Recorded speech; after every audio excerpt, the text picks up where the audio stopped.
ओम शांति। 3 जुलाई 2026 की ईश्वरीय महावाक्य सुनेंगे। हेडिंग है मीठे बच्चे, तुम इस ड्रामा के आदि मध्य अंत को जानते हो। तुम्हें बाप द्वारा ज्ञान का तीसरा नेत्र मिला है, इसलिए तुम हो आस्तिक। मीठे बच्चे, तुम इस ड्रामा के आदि मध्य अंत को जानते हो। तुम्हें बाप द्वारा ज्ञान का तीसरा नेत्र मिला है, इसलिए तुम हो आस्तिक। तो परमात्मा शिव बाबा ने हम बच्चों को आस्तिक और नास्तिक का सही अर्थ क्या है वो बताया है। तो इतने समय से हम खुद को आस्तिक मानते थे कि हमने तो बहुत शास्त्र पढ़े हैं, भक्ति किए हैं, हमारे पास बहुत नॉलेज है, तो इसलिए हम खुद को आस्तिक मानते थे। मगर ये सब क्या है? अज्ञान, अंधियारा। ये सब शास्त्रों का ज्ञान है। तो इसको ईश्वर के हिसाब से इसको आस्तिक हम नहीं कह सकते, हम खुद को आस्तिक नहीं कह सकते। इतने समय से, आधा कल्प से हम अंधे थे, तो बाबा आकर हमें फिर से ज्ञान का तीसरा नेत्र देते हैं। ये जो सृष्टि चक्र है, आदि मध्य अंत का नॉलेज है, वो आकर हमें बताते हैं। ये जो ड्रामा है, बेहद का ड्रामा है, परमात्मा शिव बाबा हमें बताते हैं। तो यही ज्ञान का तीसरा नेत्र है। तो इस संगम युग में ही हम आस्तिक बनते हैं। तो आधा कल्प से हम नास्तिक थे, परमात्मा शिव बाबा हमें आस्तिक बनाते हैं। प्रश्न: बाप का कौन सा टाइटल धर्म स्थापकों को नहीं दे सकते हैं? बाप का कौन सा टाइटल धर्म स्थापकों को नहीं दे सकते हैं, है ना? परमात्मा शिव बाबा का कौन सा टाइटल है जो धर्म स्थापक है उसको हम नहीं दे सकते? तो उत्तर में बाबा ने कहा कि बाबा है सद्गुरु। किसी भी धर्म स्थापक को गुरु नहीं कह सकते, क्योंकि गुरु वो जो दुख से छुड़ाए, सुख में ले जाए। धर्म स्थापन करने वालों के पीछे तो उनके धर्म की आत्माएं ऊपर से नीचे आती है, वो किसी को ले नहीं जाते। बाप जब आते हैं तो सभी आत्माओं को घर ले जाते हैं, इसलिए वो सभी के सद्गुरु हैं। तो परमात्मा शिव बाबा का कौन सा टाइटल है जो और धर्म स्थापक है उनको हम दे नहीं सकते? तो उत्तर में बाबा ने कहा कि परमात्मा शिव बाबा है सद्गुरु। किसी भी धर्म स्थापक को हम गुरु नहीं कह सकते। तो इतने सारे जो धर्म हैं, तो हर एक धर्म का धर्म स्थापक है। तो वो क्या करते हैं? वो आकर अपना अपना धर्म को वो स्थापन करते हैं और उनके पिछाड़ी उनके जो धर्म की आत्माएं हैं वो परम धाम से नीचे उतरते हैं, तो वो किसी को नहीं ले जाते हैं। तो धर्म स्थापकों के पास ये क्षमता नहीं है कि वो किसी के ले जाए उससे मुक्ति, जीवन मुक्ति में। तो दुख से छुड़ाने की जो क्षमता एक सद्गुरु परमात्मा शिव बाबा के पास ही है। वही दुख से छुड़ा कर सुख में ले जाते हैं। तो परमात्मा जब आते हैं क्या करते हैं, सभी आत्माओं को घर अर्थात परम धाम ले जाते हैं, इसलिए वो सभी के सद्गुरु है। तो यहाँ पर परमात्मा शिव बाबा स्वयं बता रहे हैं कि जो और धर्म के जो धर्म स्थापक है उनको हम सद्गुरु नहीं कह सकते, एक परमात्मा को ही हम सद्गुरु कह सकते हैं। तो यही क्या है डिफरेंस है और धर्म स्थापक और परमात्मा के बीच में यही अंतर है टाइटल का। कौन सा टाइटल हम नहीं दे सकते धर्म स्थापक को और कौन सा टाइटल हम परमात्मा को दे सकते हैं।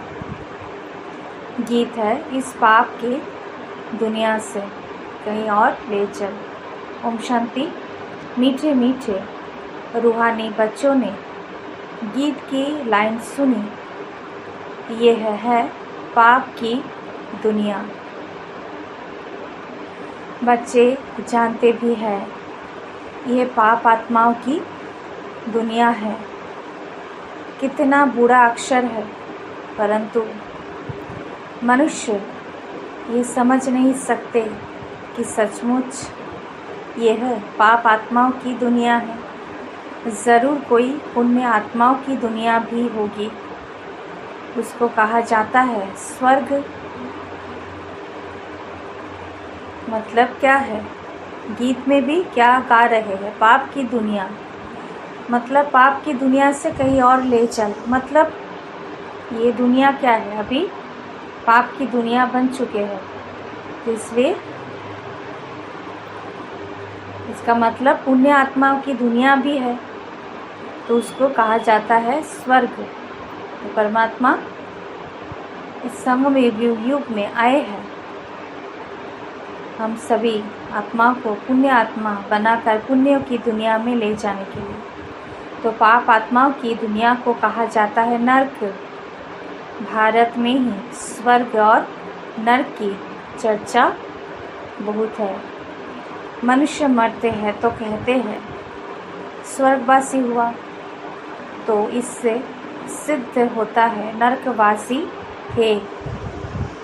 पति दुनिया से पावन दुनिया में गया, परंतु मनुष्य को कुछ भी पता नहीं है। जो आता है सो बोल देते हैं, यथार्थ अर्थ कुछ भी नहीं समझते हैं।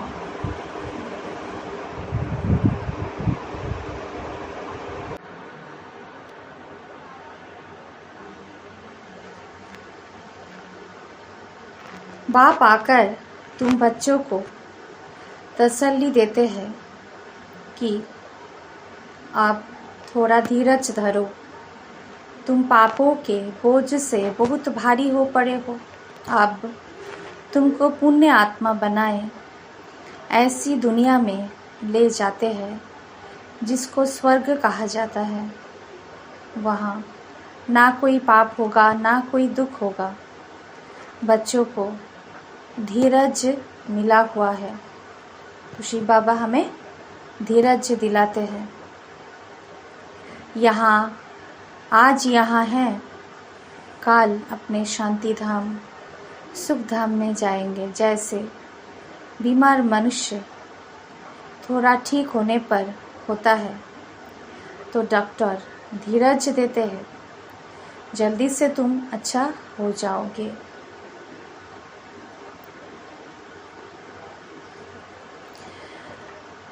अब यह तो है बेहद का धीरज।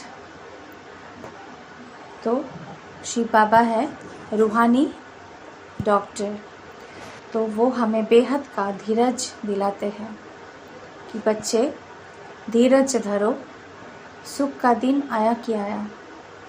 बेहद का बाप कहते हैं तुम तो बहुत दुखी पतित हो गए हो, अब हम तुम बच्चों को आस्तिक बनाते हैं। फिर रचना का भी परिचय देते हैं। ऋषि आदि तो कहते आए हैं कि हम रचयिता और रचना को नहीं जानते हैं। अब उसको कौन जानते हैं, कब और किस द्वारा जान सकते हैं, ये किसको पता नहीं है। ड्रामा के आदि मध्य अंत को कोई जानते ही नहीं। बाप कहते हैं मैं संगम युग पर आकर ड्रामानुसार तुम बच्चों को पहले पहले आस्तिक बनाता हूँ, फिर तुमको रचना के आदि मध्य अंत का राज सुनाता हूँ, अर्थात तुम्हारा ज्ञान का तीसरा नेत्र खोलता हूँ।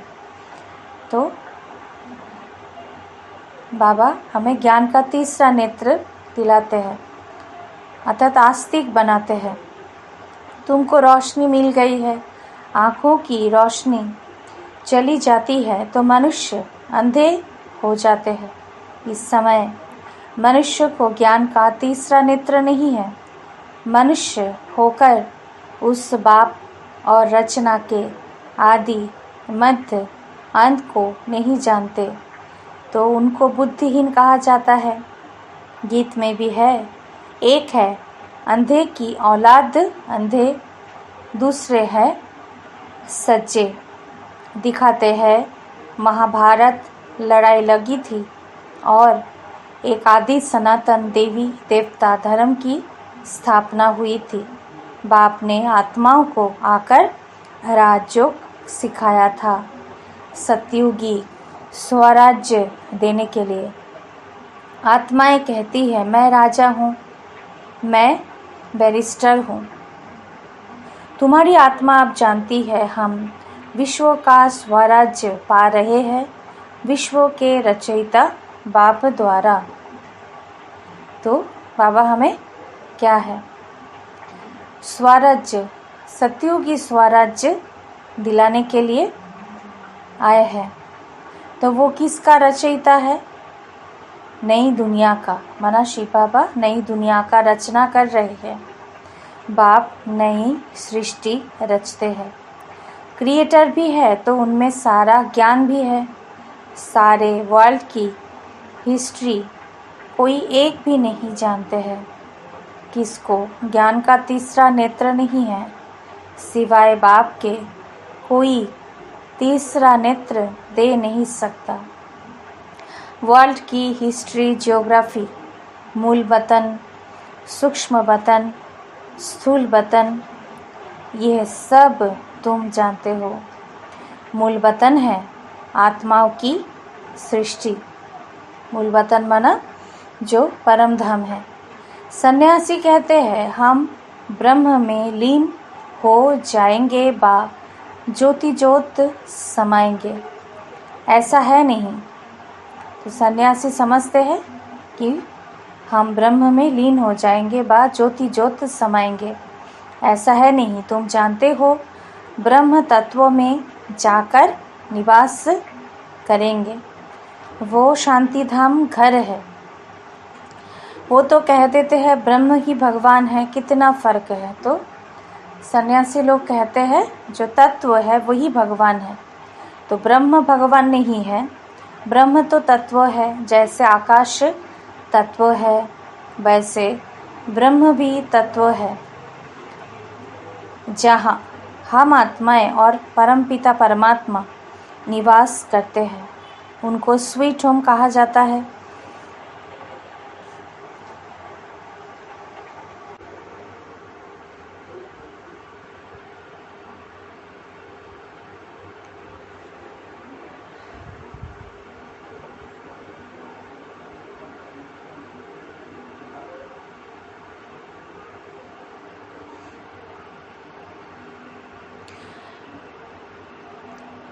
वो है आत्माओं का घर, माना जो परम धाम है वो है आत्माओं का घर।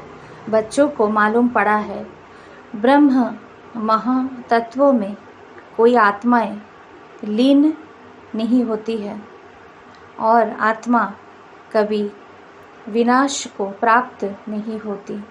आत्मा अविनाशी है। यह ड्रामा भी बनाया अविनाशी है। तो ये जो बेहद का ड्रामा है ये भी क्या है, बनाया अविनाशी है। इस ड्रामा के कितने एक्टर्स हैं? अभी है संगम युग, जबकि सभी एक्टर्स हाजिर है। नाटक पूरा होता है तो सब एक्टर्स, क्रिएटर आदि सब आकर हाजिर होते हैं। तो दुनिया में भी जो नाटक होते हैं वहाँ पर क्या है, जब नाटक पूरा होने का टाइम होता है तो सब एक्टर्स, क्रिएटर जो होते हैं सब आकर हाजिर होते हैं। तो ये भी क्या है, बेहद का नाटक है। इस समय सभी को आना पड़ता है।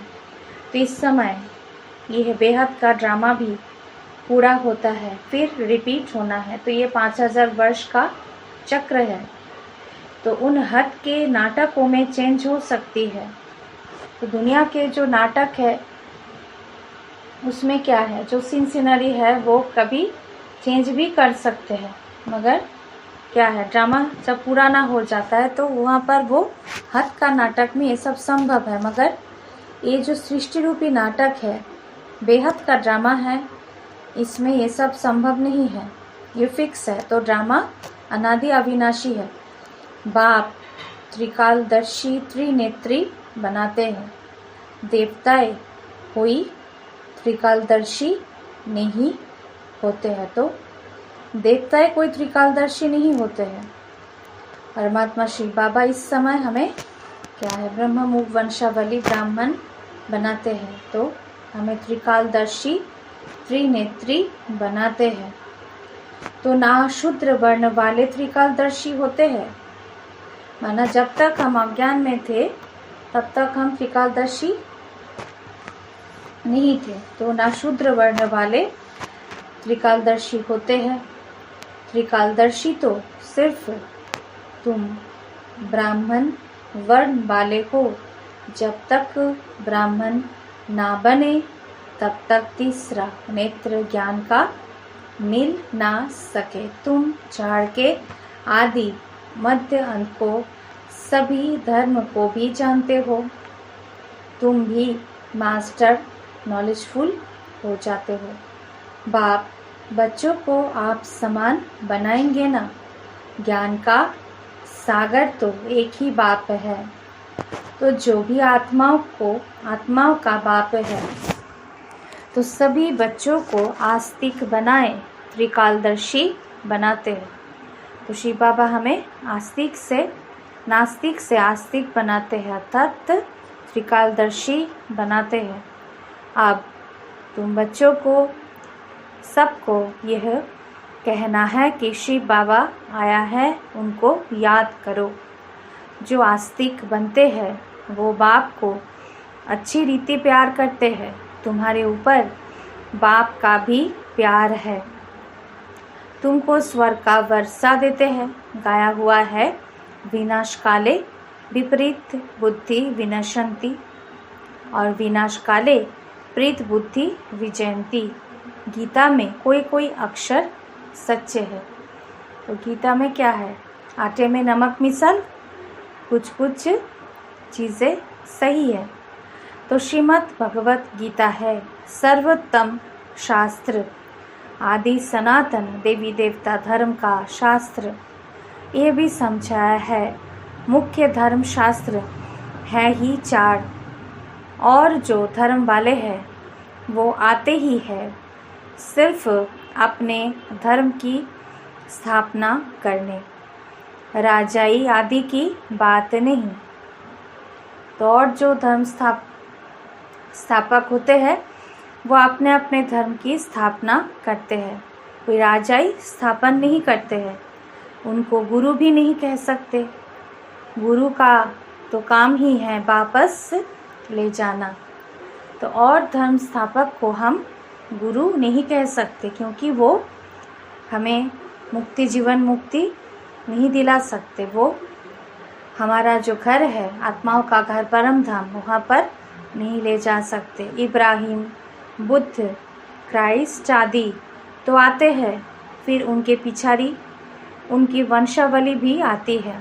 तो और जो धर्म वाले हैं वो अपने अपने धर्म को स्थापन करते हैं, और उनके पिछाड़ी उनकी जो वंशावली है वो आकर फिर परम धाम से वो आते रहते हैं अपने धर्म में। गुरु वो जो दुख से छुड़ाए और सुख में ले जाए। तो गुरु का अर्थ क्या है?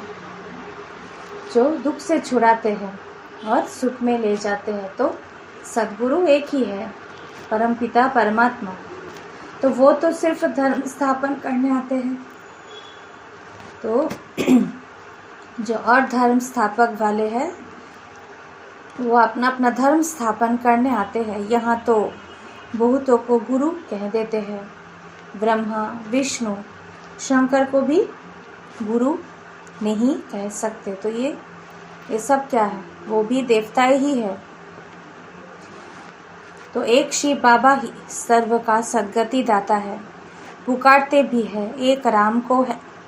शिव बाबा को भी राम कहते हैं। तो बहुत भाषाएं हैं, नाम तो नाम भी बहुत रख दिए हैं। असुल नाम है शिव। तो शिव का कितना नाम है? मगर असुल नाम तो एक ही है, वो है शिव।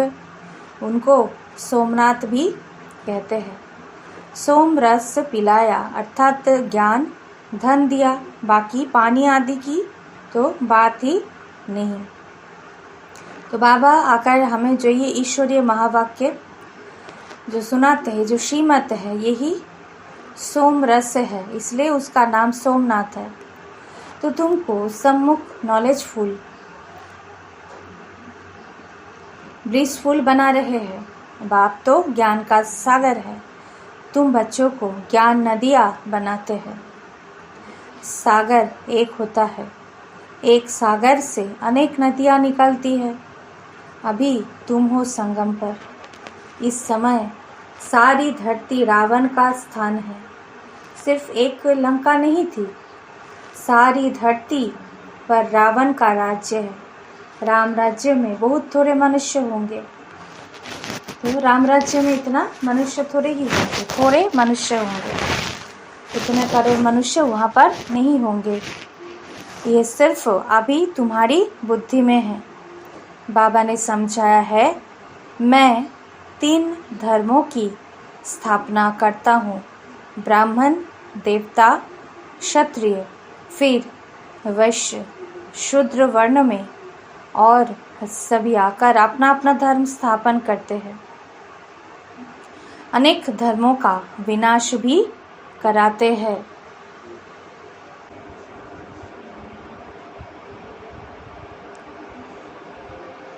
भारत में त्रिमूर्ति का चित्र भी बनाते हैं, परंतु उसमें शिव का चित्र गुम कर दिया है। शिव से ही सिद्ध होता है कि परमपिता परमात्मा शिव ब्रह्मा द्वारा स्थापना, विष्णु द्वारा पालना कराते हैं। उनको करण करावनहार कहा जाता है। खुद भी कर्म करते हैं, तुम बच्चों को भी सिखलाते हैं। कर्म, अकर्म, विकर्म की गति भी समझाते हैं। रावण राज्य में तुम जो कर्म करते हो वो विकर्म बन जाता है।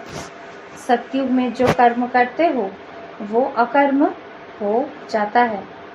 यहाँ विकर्म ही होता है, क्योंकि रावण का राज्य है। सतयुग में 5 विकार होते ही नहीं। एक एक बात समझने की है और सेकंड में समझाई जाती है। ओम का अर्थ वो लोग तो बहुत विस्तार से समझाते हैं। बाप कहते हैं, ओम माना अहम आत्मा और यह मेरा शरीर। तो ओम का अर्थ क्या है? मैं आत्मा हूँ, अहम आत्मा, और ये मेरा शरीर। कितना सहज है। और तुम समझते हो हम सुखधाम में जा रहे हैं। श्री कृष्ण के मंदिर को सुखधाम कहते हैं। है भी कृष्णपुरी, तो सतयुग अर्थात जो सुखधाम, वहाँ पर हम जा रहे हैं। माताएं कृष्णपुरी में जाने के लिए बहुत मेहनत करती है। तुम अभी भक्ति नहीं करते हो, तुमको ज्ञान मिला है और कोई मनुष्य मात्र में यह ज्ञान नहीं है। मैं तुमको पावन बनाकर जाता हूँ, फिर पतित कौन बनाते हैं यह कोई बता ना सके। तो शिव बाबा आकर क्या है, वो पतित पावन है, वो हम आत्मा को पतित से पावन बनाते हैं। फिर कौन पतित बनाते हैं ये कोई बता ना सके। सब मेल अथवा फीमेल भक्तियाँ है, सीताएं है, सबकी सदगति करने वाला बाप है, सब रावण की जेल में है। ये है ही दुख धाम। बाप तुमको सुख धाम का मालिक बनाते हैं। ऐसे बाप को 5000 वर्ष बाद सिर्फ तुम देखते हो। लक्ष्मी नारायण की आत्मा को अब नॉलेज है। हम छोटेपन में यह कृष्ण हैं, फिर बड़े बनेंगे, ऐसे शरीर छोड़ेंगे, फिर दूसरा लेंगे, और कोई को यह नॉलेज नहीं है। बाप कहते हैं तुम सब पार्वतियाँ हो। शिव बाबा तुमको अमर कथा सुना रहे हैं, अमर बनाने के लिए, अमर लोक में ले जाने के लिए। यह मृत्यु लोक है।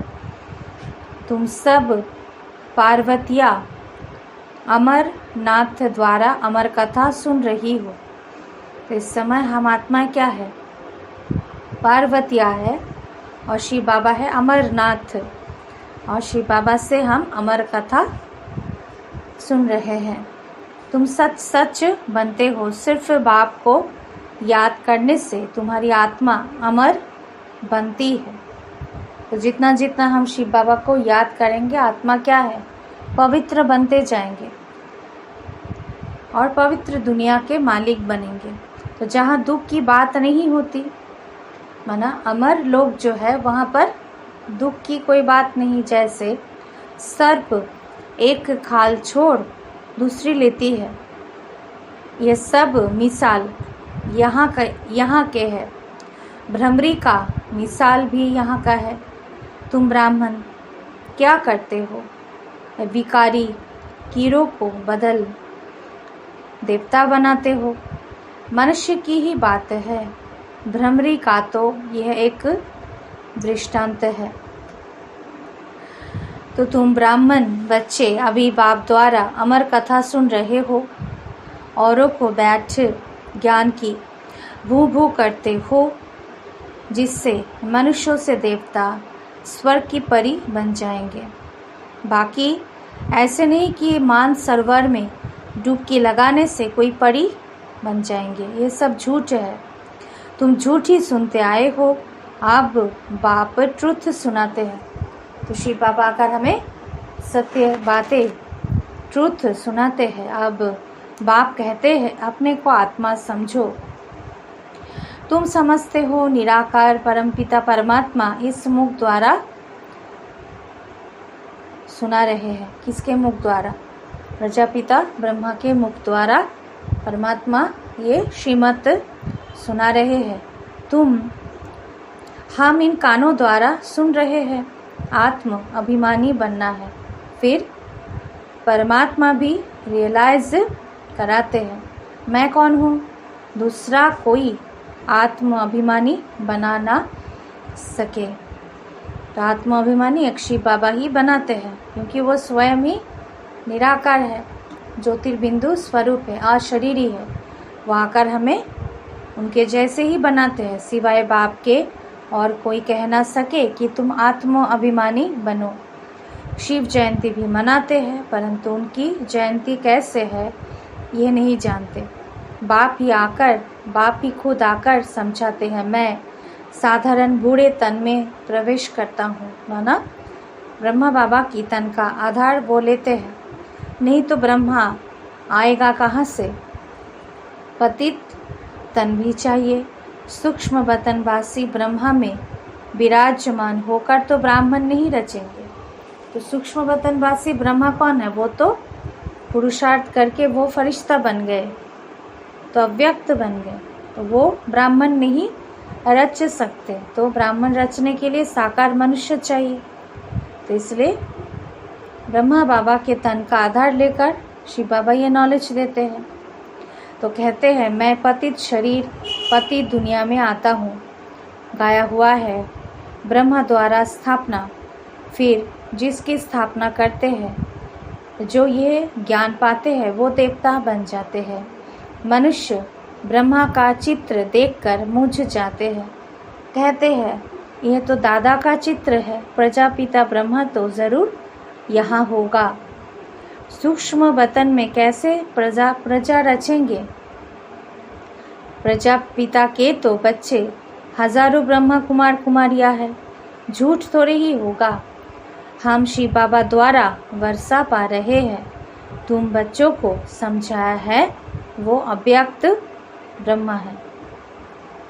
तो जो पुरुषार्थ करके फरिश्ता बन गए, वो है अव्यक्त ब्रह्मा। और प्रजापिता जो है, प्रजापिता तो साकार में चाहिए। तो ये है, पति थी तो पावन बनते हैं। तो जो साकार मनुष्यधारी प्रजापिता ब्रह्मा थे, वही क्या है, पुरुषार्थ द्वारा अपने कर्मातीत अवस्था को प्राप्त कर लिया, वही अव्यक्त ब्रह्मा है। तत्त्वम, अच्छा मीठे मीठे सिखी लथे बच्चों प्रति माता पिता बाप दादा का याद प्यार और गुड मॉर्निंग। रूहानी बाप की रूहानी बच्चों को नमस्ते। हम रूहानी बच्चों की रूहानी माता पिता बाप दादा का याद प्यार, गुड मॉर्निंग और नमस्ते नमस्ते नमस्ते। धारणा के लिए मुख्य सार पहला, आत्म अभिमानी बनकर इन कानों द्वारा अमर कथा सुननी है। ज्ञान की भू कर आप समान बनाने की सेवा में रहना है। दूसरा, बाप समान नॉलेजफुल ब्लिसफुल बनना है। सोमरस पीना और पिलाना है। वरदान है, माया के विघ्नों को खेल समझ। वरदान है, माया के विघ्नों को खेल के समान अनुभव करने वाले मास्टर विश्व निर्माता भव। माया के विघ्नों को खेल के समान अनुभव करने वाले मास्टर विश्व निर्माता भव। जैसे कोई बुजुर्ग के आगे छोटे बच्चे अपने बचपन के अलबेलेपन के कारण कुछ भी बोल दे, कोई ऐसा कर्तव्य भी कर ले, तो बुजुर्ग लोग समझते हैं कि यह निर्दोष अनजान छोटे बच्चे हैं, कोई असर नहीं होता है। ऐसे ही जब आप अपने को मास्टर विश्व निर्माता समझेंगे, तो यह माया के विघ्न बच्चों के खेल समान लगेंगे। माया किसी भी आत्मा द्वारा समस्या, विघ्न व परीक्षा पेपर बनकर आ जाए तो उसमें घबराएंगे नहीं, लेकिन उन्हें निर्दोष समझेंगे। तो वरदान क्या दिया हमें? मास्टर विश्व निर्माता। शिव बाबा है विश्व निर्माता और हम बच्चे भी मास्टर विश्व निर्माता बनते हैं। कैसे? जब हम माया के विघ्न को हम खेल समझते हैं।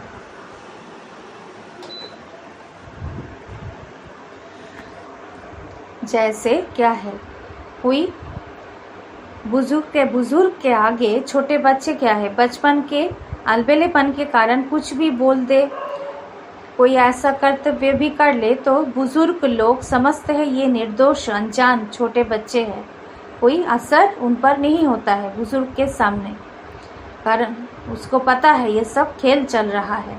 ऐसे ही जब आप अपने को मास्टर विश्व निर्माता समझेंगे, जैसे शिव बाबा है विश्व निर्माता, तो हम बच्चे भी मास्टर विश्व निर्माता है। तो ये सब माया के जो भिन्न भिन्न प्रकार का खेल है, विघ्न है, इसको हमें खेल समान लगेंगे।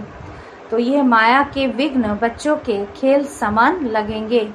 माया किसी भी आत्मा द्वारा समस्या, विघ्न व परीक्षा पेपर बनकर आ जाए तो उसमें घबराएंगे नहीं, लेकिन उन्हें निर्दोष समझेंगे।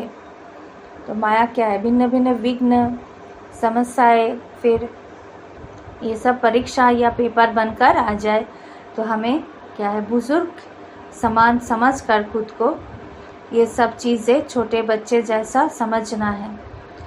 तो हम खुद को क्या समझना है? हम विश्व निर्माता है, मास्टर विश्व निर्माता है। तो माया के ये जो भिन्न भिन्न प्रकार का विघ्नों का खेल है, ये विघ्न, ये सब खेल समान अनुभव होगा। स्लोगन: स्नेह, शक्ति और ईश्वरीय आकर्षण स्वयं में भरो तो सब सहयोगी बन जाएंगे।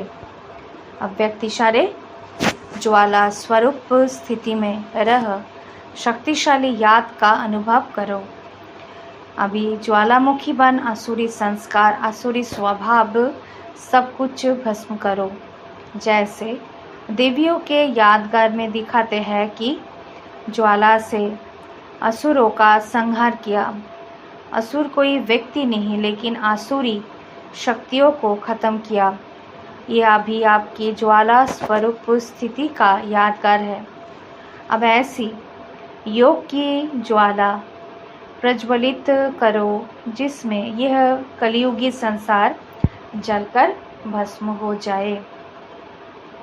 अच्छा, ओम शांति।